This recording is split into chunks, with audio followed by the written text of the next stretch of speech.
नमस्कार, coin wonder में आपका स्वागत है। मैं हूं Ruchi Sharma. Virtual digital assets markets investors की सुरक्षा के उद्देश्य से क्रिप्टो प्रोटोकॉल के खिलाफ रेगुलेटरी एक्शन से दबाव महसूस कर रहे हैं।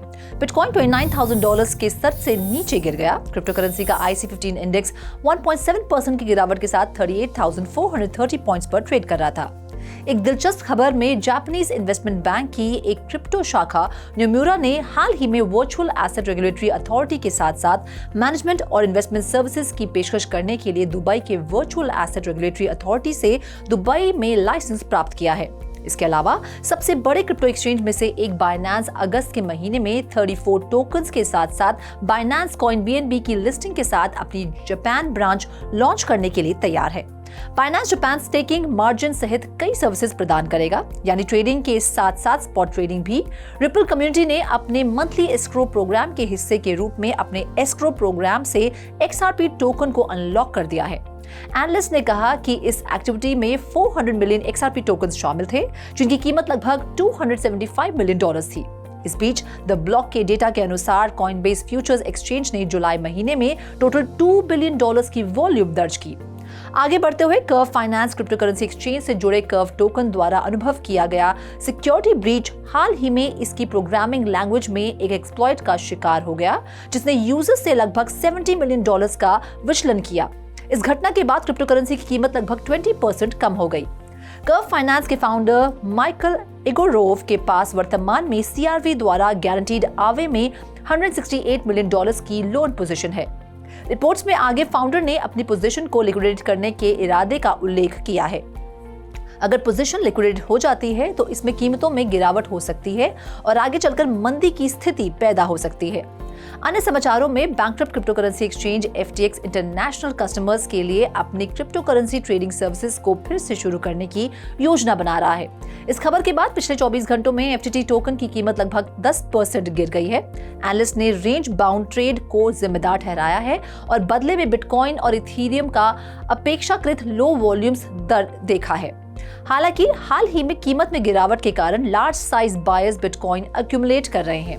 इन्वेस्टर्स द्वारा कई कॉर्पोरेट अर्निंग्स रिपोर्ट्स का इंतजार करने के कारण US स्टॉक फ्यूचर्स में गिरावट आई।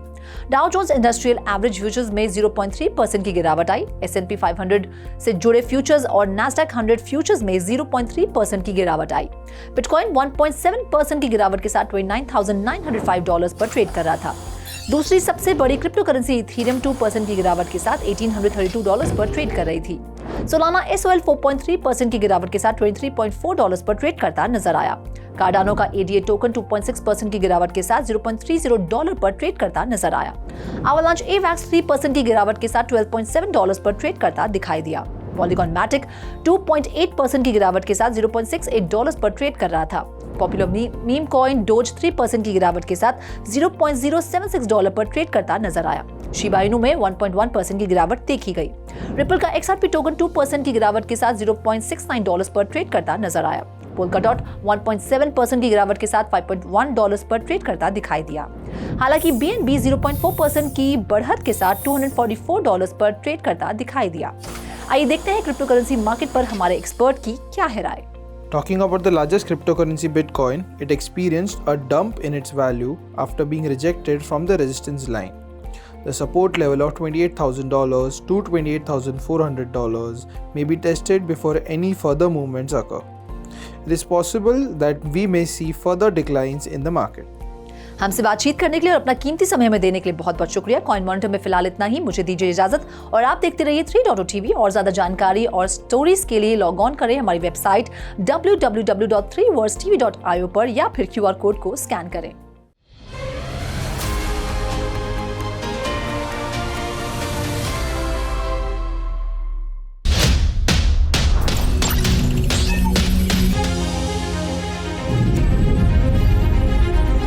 With 3.0 TV, stay connected with the world of blockchain. Stay up to date with infinite world of NFTs. Come explore and evolve with 3.0 TV in the metaverse. So many coins, so much volatility.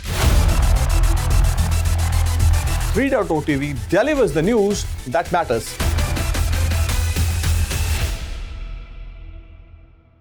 Capgemini, a French IT consulting firm, has launched a generative AI portfolio of services that range from strategy definition to actual development and deployment of generative AI at scale.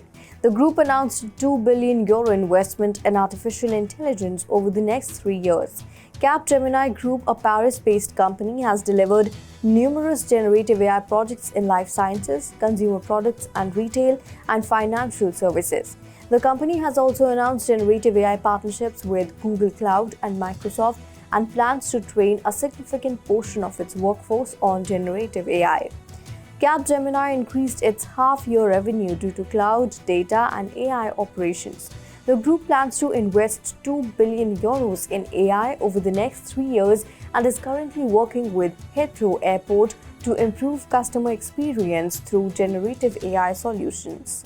Tata Consultancy Services stock rose 1.18% after the company announced an organizational restructure under its new CEO, K. Krithivasan. The CEO established TCS AI Cloud as a new business unit to focus on all prospects resulting from AI-based initiatives. TCS has been working on generative AI solutions, but the new team will take a more concentrated and targeted approach to realizing the potential of artificial intelligence. The stock rose 1.18% to 3,395 at 10:20 a.m. on the BSE. Adobe Photoshop beta version introduces Generative Expand, utilizing AI to expand photos beyond their original size, offering new possibilities beyond filling gaps. Generative Expand allows users to expand and enhance images beyond their original size using AI-generated content. This feature allows for creative expansion by extending the canvas and introducing new elements. Users can choose to include material with or without a text prompt, allowing for experimentation with various artistic ideas. Generative Expand is particularly useful for small images as it allows creators to easily expand and enhance the image, ensuring a larger canvas for their creative vision.